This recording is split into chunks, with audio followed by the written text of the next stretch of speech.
पूरा लोकल। పోలవరం కొట్టుకుపోయిన దానికి జాతీయ వ్యవస్థ తప్పులేదు, కానీ కాళేశ్వరం మొత్తం తెలంగాణ రైతాంగం భవిష్యత్తు మార్చినటువంటి ఒక 2 పిల్లర్స్ మాత్రమే 85 పియర్స్ ఉన్నటువంటి ఒక పెద్ద బ్యారేజ్లో ఒక 2 పియర్స్కు రిపేర్లు రావాల్సిన పరిస్థితి ఏర్పడితే అవి రిపేర్లు చేయకుండా దానికి నువ్వు అట్లెట్లా జాతీయ హోదా ఇస్తా అని చెప్పని ఎకసెక్కాలు ఆడతాడు. జాతీయ హోదా ఇవన్నీ మంచిదైంది అనేటువంటి రీతిలో మాట్లాడుతూ ఉన్నాడు.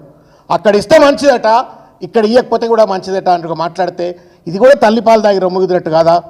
ఇది నయవంచన కాదా? ఇది దగా కాదా? ఇది మోసం కాదా? మీరు నాయకులై ఉండి ఈ ప్రాంత అభివృద్ధికి పాల్పడడం అంటే మీ స్టిల్లర్ రాజకీయాల కోసం ఇవాళ ఈ ప్రాంతానికి విఘాతం కలిగించే విధంగా ఒక ప్రాజెక్ట్ను రిపేర్ చేయించకుండా జాతీయ హోదా అట్లెట్లు ఇస్తారు అని చెప్పని నువ్వే మాట్లాడితే చంద్రబాబు నాయుడు ఏం మాట్లాడాలా? లేకపోతే ఢిల్లీలో ఉన్నటువంటి ఒక బీజేపీ పెద్దలు ఏం మాట్లాడాలా? ఇది నయవంచన అనేట ఒక విషయం వారు గుర్తుపెట్టుకోవాలని చెప్పని నేను కోరుకుంటా ఉన్నాను. చాలాసార్లు చూస్తాం మనం, కేంద్రంలో మంత్రులైనటువంటి ఒక లలూ ప్రసాద్ యాదవ్, మమతా బెనర్జీ, లేకపోతే మన వెంకయ్య నాయుడు గారు, లేకపోతే మన బండారు దత్తాత్రేయ గారు, వెనవద్దే they were the ministers in the government of India, వాళ్ళ రాష్ట్రాలకు ఎక్కువ నిధులు పట్టుకొచ్చుకుంటారు. పర్టికులర్గా రైల్వే మినిస్టర్లు అయితే విపరీతమైన నిధులు, పట్టణ శాఖ మంత్రులు ఉంటే విపరీతమైన నిధులు పట్టుకొచ్చుకుంటారు.